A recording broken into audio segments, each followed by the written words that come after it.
O Supremo Tribunal Federal concluiu na sexta-feira, dia 27 de setembro de 2024, o julgamento dos recursos relacionados à revisão da vida toda para aposentados do INSS, com o resultado de 7 votos contrários e 4 favoráveis. Esse julgamento, que ocorreu em plenário virtual, tinha grande relevância financeira, podendo impactar os cofres públicos em bilhões de reais. Com a decisão, fica vedada a possibilidade de revisão para aposentados que começaram a contribuir antes de 1994, no período anterior ao Plano Real, e que se aposentaram após 1999.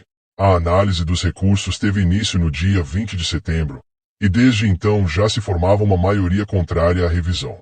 Os recursos haviam sido apresentados pelo Instituto de Estudos Previdenciários, IEPREV, e pela Confederação Nacional dos Trabalhadores Metalúrgicos. O relator do caso, ministro Cássio Nunes Marques, foi acompanhado por outros 6 ministros, Cristiano Zanin, Flávio Dino, Carmen Lúcia, Gilmar Mendes, Luiz Fux e Luiz Roberto Barroso, todos votando contra a revisão. Por outro lado, o ministro Alexandre de Moraes defendeu os aposentados, argumentando a favor da revisão, e foi seguido pelos ministros Edson Fachin, Dias Toffoli e André Mendonça. O julgamento foi oficialmente encerrado às 23h59 do dia 27.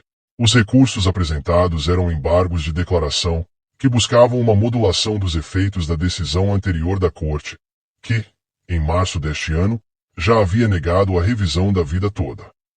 A estimativa de impacto financeiro da revisão foi inicialmente calculada em cerca de 480 bilhões de reais, mas o ministro Cássio Nunes Marques sustentou que a modulação não seria aplicável neste caso, ou seja, não seria possível preservar o direito à revisão para aqueles que já haviam iniciado ações judiciais antes da decisão. A decisão atinge diretamente aposentados que começaram a contribuir antes de 1994, mas só se aposentaram após 1999, quando as novas regras previdenciárias do governo de Fernando Henrique Cardoso passaram a vigorar. O argumento central da revisão da vida toda era de que o aposentado poderia escolher a regra de cálculo mais vantajosa para si. A regra de transição, que considerava apenas os salários a partir de 1994, ou a regra geral, que levava em conta toda a vida contributiva. Em março deste ano, o STF anulou a decisão de dezembro de 2022, que havia autorizado a revisão. A Corte decidiu, por meio da análise da regra de transição para o cálculo de benefícios, que essa regra é constitucional e, portanto, o segurado não pode optar por uma regra diferente que lhe seja mais vantajosa. A mudança no entendimento do STF se deu, em parte, pela nova composição da Corte, com a inclusão dos ministros Flávio Dino e Cristiano Zanin, que votaram pela rejeição da revisão.